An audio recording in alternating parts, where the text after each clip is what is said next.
갈라디아서 4장 6절 말씀 읽겠습니다. 너희가 아들인 고로 하나님의 그 아들의 영을 우리 마음 가운데 보내사 아바 아버지라 부르게 하셨느니라. 아멘.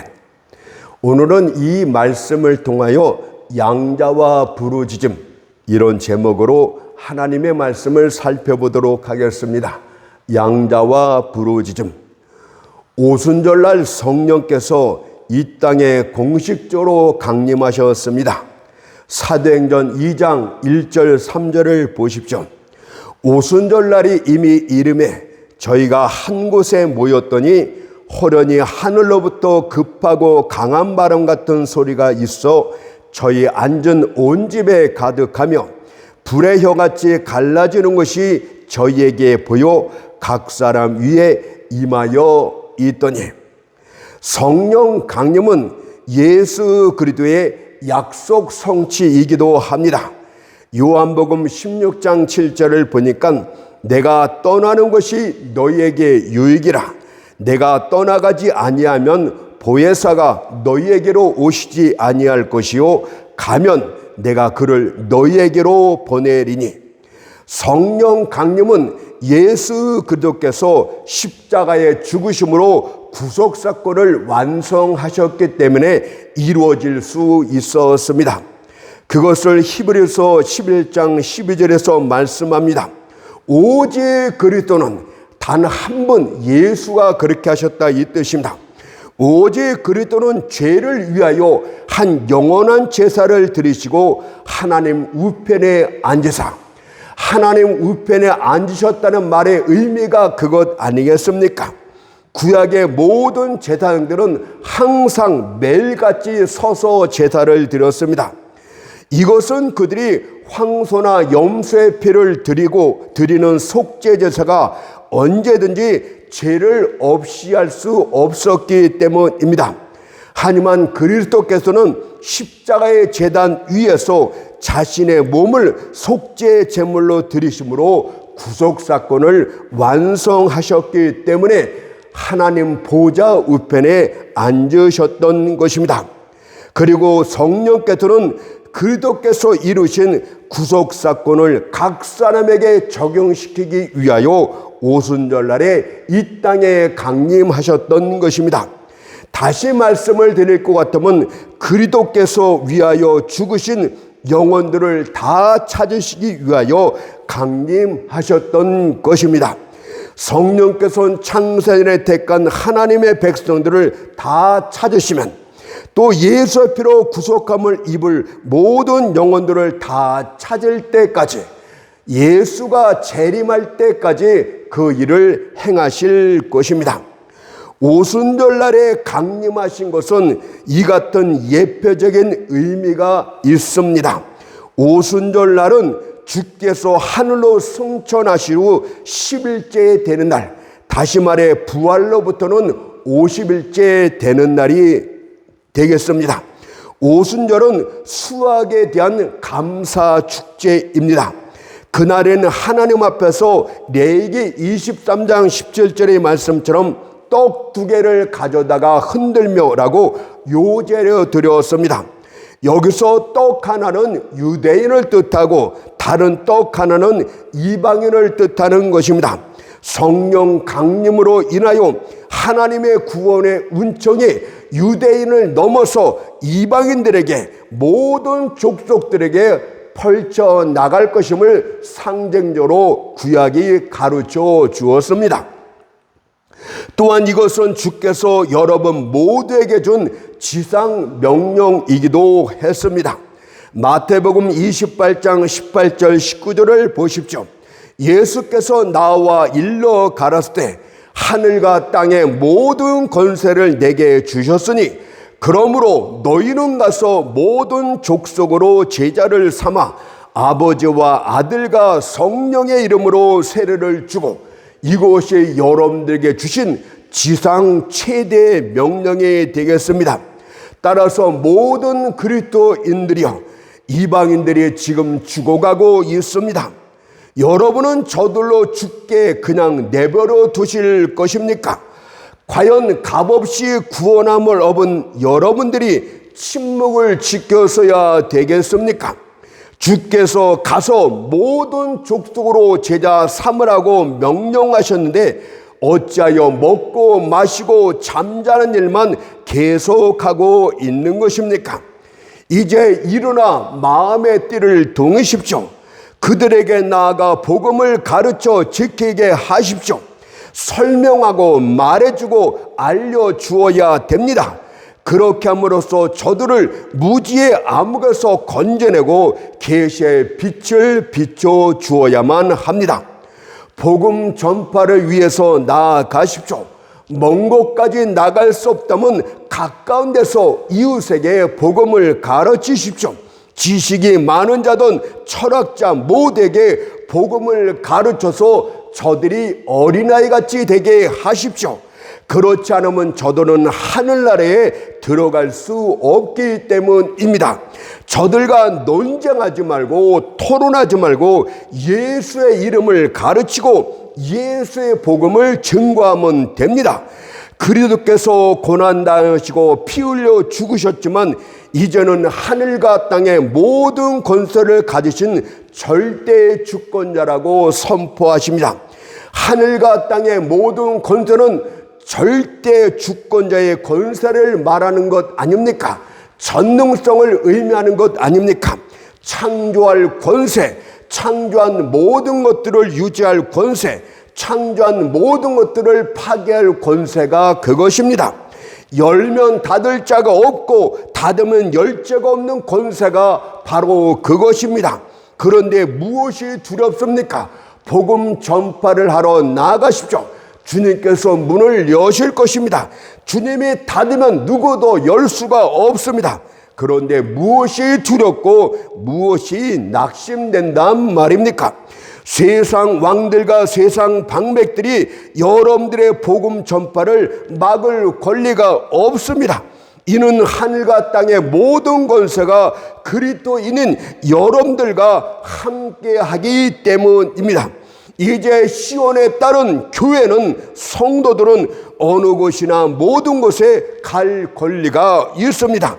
시온에 따른 모든 나라와 열방을 향해서 나아갈 권리가 있고 복음을 외칠 권리가 있습니다. 이는 위에 있는 권세가 그리스도에게 주어졌기 때문입니다. 이제 눈을 크게 뜨십시오. 모든 세계가 우리의 목장입니다. 우리의 발에 착고가 걸려 있지 않고 우리의 입술에 재갈이 물려 있지 않습니다. 입을 크게 열어 외치도록 하십시오. 우리는 침략자가 아닙니다. 우리는 평화의 사신들입니다. 그럼에도 불구하고 세상에 여러 번 앞길을 막고 있습니까? 그렇다면 기도하도록 하세요. 그러면 문이 열려지게 될 것입니다. 그럴 때 간과하도록 하십시오. 복음 전파의 앞길을 막는 철장이 두동강이 나게 될 것입니다. 예수 그리스도께서는 복음을 선포하기 위해서는 전쟁을 일으킬 수도 있고 평화를 만들 수도 있습니다. 또한 예수 그리스도께서는 사람들의 마음도 주장한다고 말씀하지 않습니까? 잠언서 21장 1절을 보니까 왕의 마음이 여호와의 손에 있으며 세상 왕의 마음도 여호와의 손에 있다고 말합니다. 마치 보의 물과 같아서 그가 임의로 인도하시느니라. 무슨 뜻입니까? 세상 왕들의 마음을 마치 농부가 논에 물을 흐르게 하기 위하여 삽으로 이리저리 물길을 만들어내는 것처럼 그분 손에 달려있다고 말씀합니다. 그러니 복음 전파의 길이 막혔다고 낙심하지 마십시오. 하늘과 땅의 모든 권세를 가진 예수 그리스도께서 섭리 가운데 이런 일 저런 일 이런 사건 저런 사건들을 일으키면서 여러분 앞에 열린 문을 주시게 될 것입니다. 그러므로 복음의 설교자들이여 모든 곳 모든 열방에서 먼 곳까지 나가서 복음을 외치십시오. 그들에게 예수의 복음을 가르치고 지키게 하십시오. 여러분을 막을 것은 아무것도 없습니다. 이를 위해서 또한 성령께서 이 땅에 강림하셨다고 말씀하고 있듯이 성령의 절대 주권 권세가 복음 전하는 여러분들과 함께하여 주실 줄로 믿습니다. 다음으로는 성령께서는 세상의 임재뿐만이 아니라 구원과 관련해서 각 사람들 마음 가운데도 임하신다고 말씀하셨습니다. 갈라디아서 4장 6절 본문을 보십시오. 너희가 아들인 거로 하나님이 그 아들의 영을 우리 마음 가운데 보내사 아바 아버지라 부르게 하셨느니라. 구원이란 쉽게 표현하면 죄인이었던 자를 거룩한 하나님의 자녀, 양자로 만드는 것이 구원이다, 이렇게 말씀드리고 싶습니다. 어떤 사람이 고아원에 있던 한 불쌍한 아이를 양자 삼기 위해서는 합법적인 절차를 거쳐서 자기 호적에 자녀로 올리면 됩니다. 그러나 할 수 있는 것은 거기까지, 양자 삼은 아이의 4명까지도 바꿀 수는 없는 것입니다. 하지만 하나님의 양자 삼으심은 인간으로선 할 수 없는 데까지도 나아가신다고 합니다. 법적으로 하나님의 율법에서도 자녀 삼는 양자 입양뿐만이 아니라 내면의 본성까지도 하나님 자신을 닮게 하시는 성령의 중생까지도 행하십니다. 예수가 십자가에서 피 흘려 죽으신 것은 하나님의 법, 율법이 죄 있는 자들에게 모든 것을 생명을 값으로 내오라고 선포하고 있기 때문에 그것을 하기 위해서 법적으로 하나님의 양자 만들기 위해서 그렇게 한 것이고, 성령께서 이 땅에 임하신 것은 여러분들 4명까지도 하나님 자녀답게 만들기 위해서 임하셨던 것입니다. 그래서 성령의 중생을 베드로서 1장 4절에서 신의 성품에 참여하는 자가 되고 라고 말씀하지 않습니까?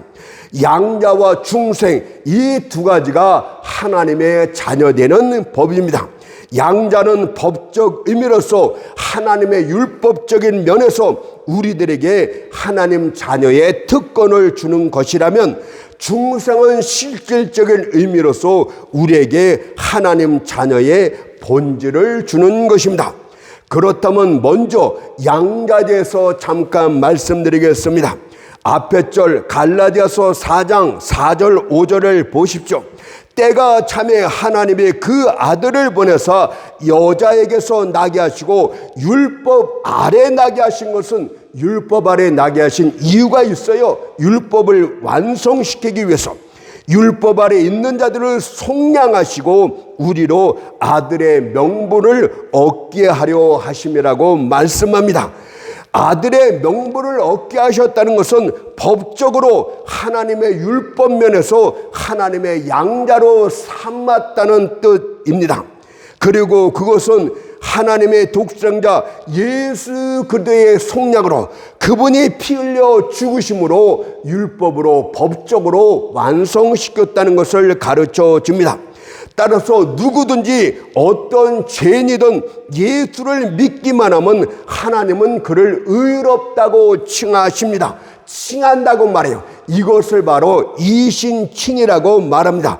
법적으로 네가 믿음으로 의롭담을 받았다, 하나님의 율법 앞에서 의로운 존재가 되었다, 이렇게 말하고 있는 것입니다.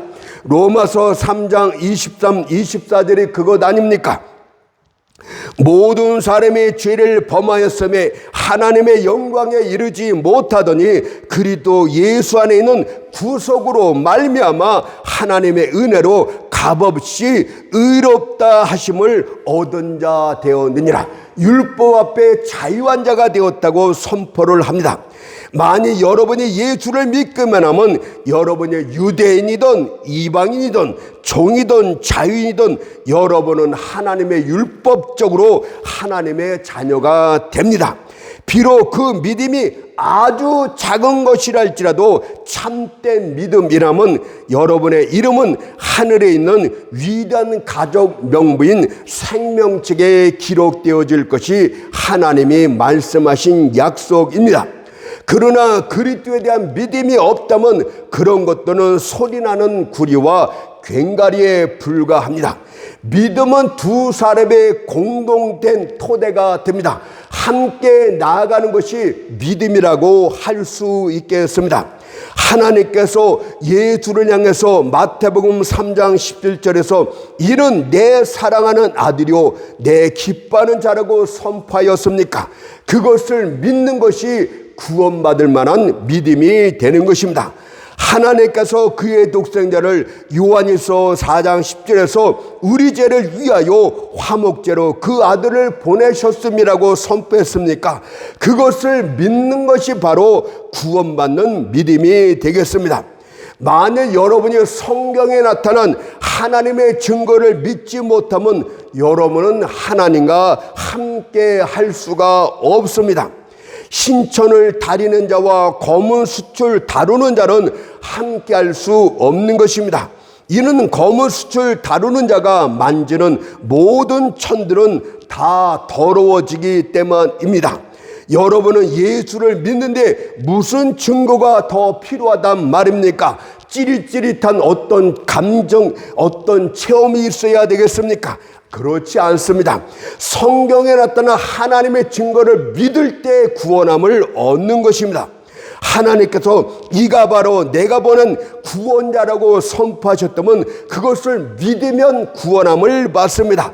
하나님이 증거하셨으면 그것으로 족한 것 아닙니까? 어찌하여 다른 증거를 요구하고 있는 것입니까? 만일 하나님께서 말씀하셨다면 비록 수세기 동안 세상 모든 과학적인 사람들이 주장하는 증거라 할지라도 하나님의 증거를 더 믿어야 합니다. 만일 하나님께서 말씀하셨다면 세상 모든 간섭이 주장하는 어떤 것이 있다 할지라도 하나님의 말씀을 더 믿어야 됩니다. 만일 하나님의 증거하셨다면 비록 여러분의 눈으로 목격한 것이 있다 할지라도 하나님의 증거를 더 믿어야 됩니다. 그것이 바로 믿는 것이고 그렇지 않는 자는 하나님을 거짓된 자로 만드는 무서운 죄가 됩니다.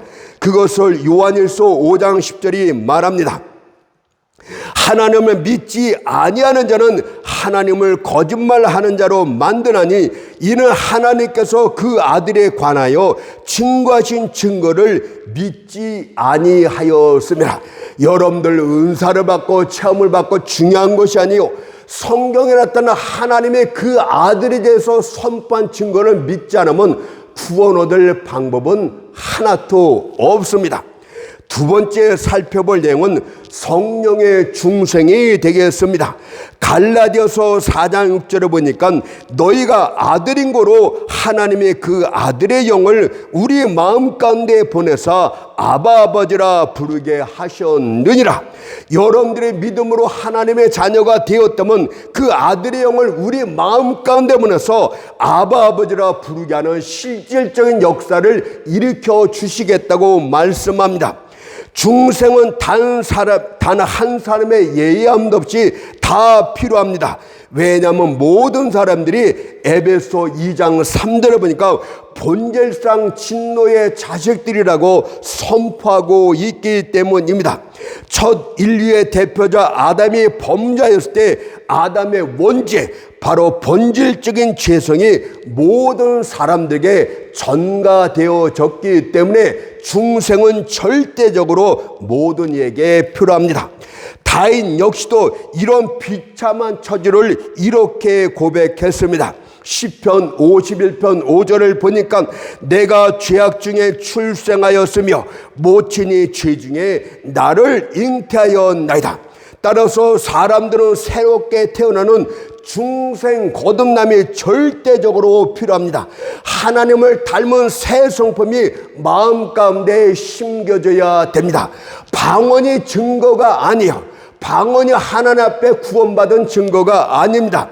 여러분들 안에서 새 성품이 나오는 이것이 중생한 하나님의 자녀된 본질적인 증거가 되겠습니다.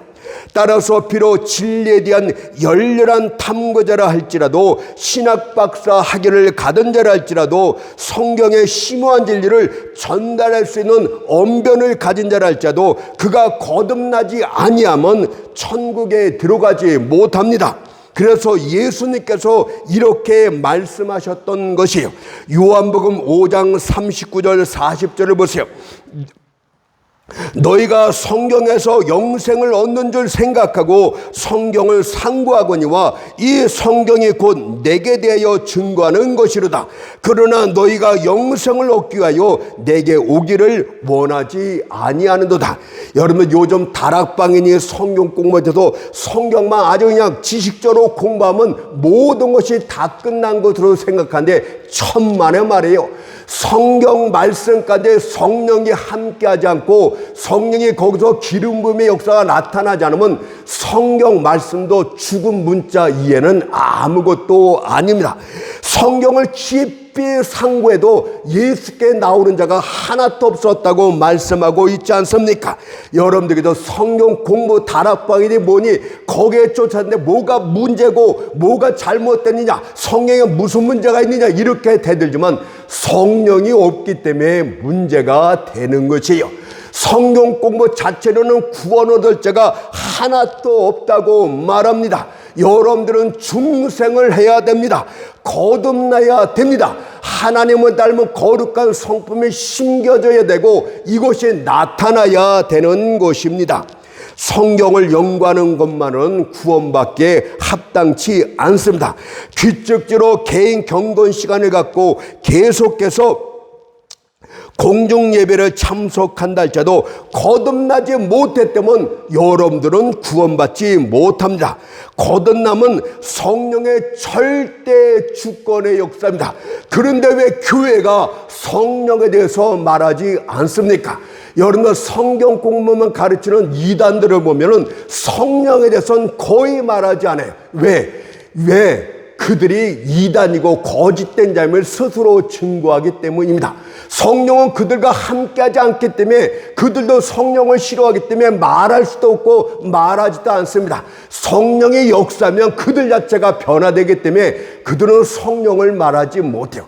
성령을 선포하지 않는 교회는 이미 죽은 교회라고 말하고 있는 것 아닙니까? 영적으로 죽었던 영혼을 다시 살리는 것은 성경 문자 자체가 아니라 성령의 중생의 주권적인 사역이라는 것을 믿어야 될 줄 믿습니다. 어떤 이들은 주장합니다.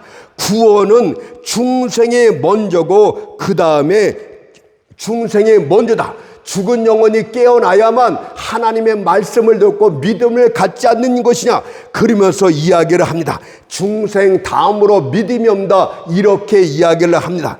이론적으로 논리적으로는 맞습니다. 성경 그 자체로는 죽은 영혼을 살릴 수 없다는 말도 맞습니다. 그러나 성경은 이렇게 말하고 있어요.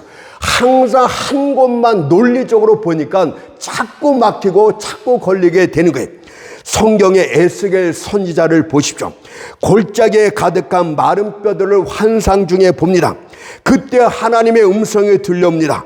에스겔 37장 3절을 보세요. 이 뼈들이 능히 살겠느냐. 영적으로 죽은 자들에 대해서 말하는 거 아닙니까? 이 죽은 자들이 능히 살겠느냐. 에스겔이 대답해요. 주 여호와여 주께서 아시나이다. 이성적으로는 불가능합니다. 바로 오늘 논리 갖고 이야기하는 자들이. 그러나 하나님이 아시면은 가능합니다. 이런 말이 함축된 두 가지 의미가 있는 말이 아니겠습니까? 그러자 하나님이 에스겔에서 말씀합니다. 에스겔 30장 4절 5절을 보세요. 이 모든 뼈에 대언하여 이르기를 너희 마른 뼈들아 여호와의 말씀을 들을지어다. 주 여호와께서 이 뼈들에게 말씀하시기를 내가 생기로 너희에게 들어가게 하리니 너희가 살리라. 마른 뼈들에게, 죽은 영혼들에게 어떻게 하라고요? 대언하라고, 하나님의 복음을 외치라고. 외칠 때 어떤 역사가 일어난다고 합니까? 성령의 역사가 일어나게 한다고 말씀하고 있지 않습니까? 여러분들, 그렇다면 복음을 전하는 여들이야, 여러분들이 말씀을 전하기 전에 얼마나 성령 충만하고 성령의 붙들림 바 되어야 되는가를 가르쳐 주고 있는 것 아닙니까? 여러분들 성령 충만한 다음에 하나님의 말씀을 불같이 쏟아내야 되는 것이 바로 성경이 말하는 핵심이 되겠습니다. 그러므로 믿음이 먼저냐 중생이 먼저냐 이런 거 갖고 자꾸 갑론을박하지 마세요. 여러분들이 성경 지식을 지식적으로 아는 것만으로는 구원을 받지 못한 것은 사실입니다. 그러나 성령의 기름 부음에 있는 말씀을 전하게 되면 죽은 영혼이 즉각적으로 살아나라고 믿음으로 구세주를 영접하게 되는 줄로 믿습니다. 오늘 하나님의 말씀을 선포하는 자들 기도하십니까? 기도 안 하잖아요. 기도 좀 많이 하시고 기도 가운데 성령의 이끌림을 받고 성령께서 여러분들의 머리와 생각하는 것과 입술과 모든 마음까지 주관한 상태에서 말씀을 외칠 때 성령의 말씀 같게 역사하는 것이고 이것이 정상적인 복음 선포의 모습이 되겠습니다. 성경을 보게 되면 우리가 하나님의 자녀됨을 증거하는 이가 둘이 있다고 합니다. 하나는 여러분들 자신의 영이 내가 하나님의 자녀 되었습니다 이렇게 증거한대요. 로마서 8장 15절을 보니까 너희는 다시 무소하는 종의 영을 받지 아니하였고 양자의 영을 받았으므로 아바 아버지라 부르짖니라. 우리가 비록 법적으로 절차상으로는 양자지만 이미 본질적으로 중생함을 얻었기 때문에 우리는 하나님을 친아버지처럼 그렇게 믿고 그렇게 인식하게 됩니다. 여러분들은 이전에는 무소하는 종의 영을 가졌습니다. 항상 하나님을 두려워하고 율법을 두려워합니다. 종의 영을 가진 자들은 무슨 잘못을 하면 하나님이 나를 심판하신다 이런 생각을 갖습니다. 그러나 하나님의 자녀된 자들은 자녀의 양자의 영을 가졌기 때문에 사랑하는 아버지가 회초리로 나를 잠깐 꾸짖고 있도다 이 정도에서 그치고 맙니다. 절대 밖으로 나가지를 않아요. 그래서 아버지의 징계가 있다 할지라도 하나님의 사랑을 느끼게 되는 것입니다. 여러분들 제가 실제로 한번 양자의 영을 가진 자와 무소하는 종의 영을 가진 자 예를 한번 들어볼게요. 양자의 영을 가진 자라면 자연을 먼저 다르게 봅니다. 자연도 우리 아버지 하나님 아버지가 창조한 거 아닙니까?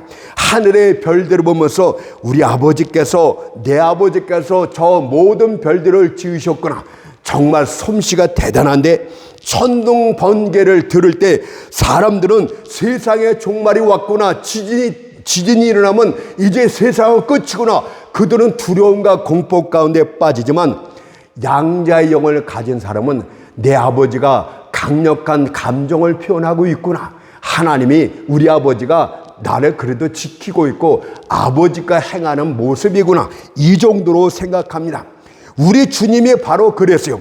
들에 핀 백합화를 보면서 내 아버지께서 솔로몬의 모든 영광보다 더 아름답게 하셨다. 이 마음이 양자의 영에는 있어요. 자연을 볼 때.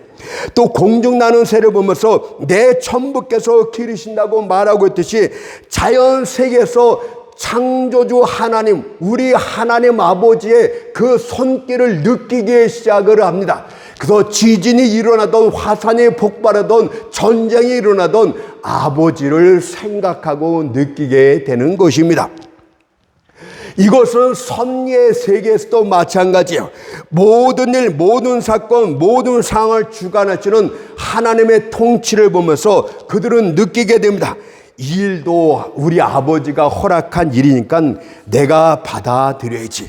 모든 일들이 의도하지 않는 상하로 흐를지라도 소망 중에 로마서 8장 28절의 말씀처럼 모든 것이 합력하여 선을 이룰 것이다. 우리 아버지께서 이런 사건 저런 사건 내가 원치 않는 사건들이 있겠지만 우리 아버지가 섭리 중에 나를 좋게 하시려고 이렇게 하는 거예요. 섭리 중에도 아버지의 손길을 느끼게 되는데 이것이 양자의 영을 가진 자의 특징이 되겠습니다.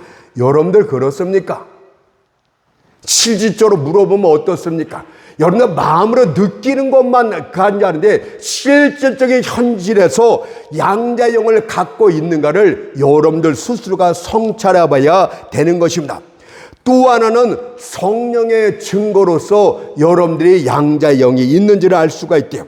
율법하에서는 어떤 사람의 고소가 성립되려면 두 사람의 증인이 필요했습니다. 그렇다면 복음화에서 여러분이 하나님의 자녀된 사실을 입증하는데도 두 증인이 필요치 않겠습니까? 그분은 여러분들 자신의 양자의 영이고 또 하나 강력한 증인이 있는데 바로 성령이십니다. 만약 우리 자신의 영만이 유일한 증거라면 우리는 그 증거를 받아들이게 주로할 것입니다. 왜냐하면 우리는 오류투성이고 항상 편견에 치우쳤기 때문입니다. 그래서 성령의 증인이 되십니다. 로마서 8장 16절을 보세요. 성령의 친히 우리 영으로 더불어, 여러분 한국말 다 아시죠? 성령이 친히 우리 영으로 더불어 함께 증거를 하신대요. 우리가 하나님의 자녀인 것을 증거하나니. 아시겠죠? 하나님의 성령의 친히 증거하는데 우리 영으로 더불어서 두 분의 증인이 있다 이 뜻입니다. 이제 결론을 맺을게요. 우리는 의심과 두려움에 가득 차서 부르짖을 수 없을 때가 있습니다. 너무나 힘들고 고달파서 기도조차 할 수 없을 때가 있습니다. 그때 성령님이 내 안에서 친히 간과하심으로써 우리가 하나님의 자녀임을 증거됩니다. 나는 정말 내 영어로는 기도조차 할 수 없어 하나님 앞에 한마디도 뻥끗할 수 없을 때 내 안에서 성령이 이렇게 대신 기도합니다. 로마서 8장 26절에 보니까 이와 같이 성령도 우리의 연약함을 도우시나니, 여러분들 지칠 때 연약함을 도우신대. 우리가 마땅히 빌 바를 알지, 너무 힘들면 뭐를 구할지도 모르는데 성령의 기도로 안 돼요. 우리가 마땅히 빌 바를 알지 못하나 오직 성령이 말할 수 없는 탄식으로 우리를 위하여 친히 간구하시느니라고 했습니다. 어떤 이가 자꾸 방언 기도를 금합니다. 여러분들 방언 기도는 더더욱 많이, 저도 방언 기도를 유난히 많이 합니다. 유달리 많이 합니다. 여러분들 마음으로도 기도하지만 방언으로도 기도해야 됩니다. 내가 지쳐서 어떤 것을 기도해야 될지조차도 모를 때 방언으로서 성령으로 기도해야 됩니다. 사도 바울은요, 방언으로 기도하면 안 돼요. 무식한 얘기에 고만 좀 했으면 좋겠어. 그냥 알량한 어떤 지식을 갖고 자꾸 사람들을 주눅들게 하는데, 그 방언과 통변에 대해서 나중에 이야기할게요. 사도 바울은 자신이 누구보다 더 많은 방언 기도를 했다고 이렇게 증거합니다. 고린전서 14장 18절 말씀 읽고 마치겠습니다. 내가 너희 모든 사람보다 방언을 더 말함으로 하나님께 감사하노라. 방언 기도를 유달리 많이 했던 자가 사도 바울이라면 우리 사도 바울 흉내라도 내봅시다. 방언 기도 많이 하세요. 특히 지치고 힘들 때 그렇게 하면 성령께서 필요한 것들을 대신 기도해주고 간구해 주실 줄로 믿습니다.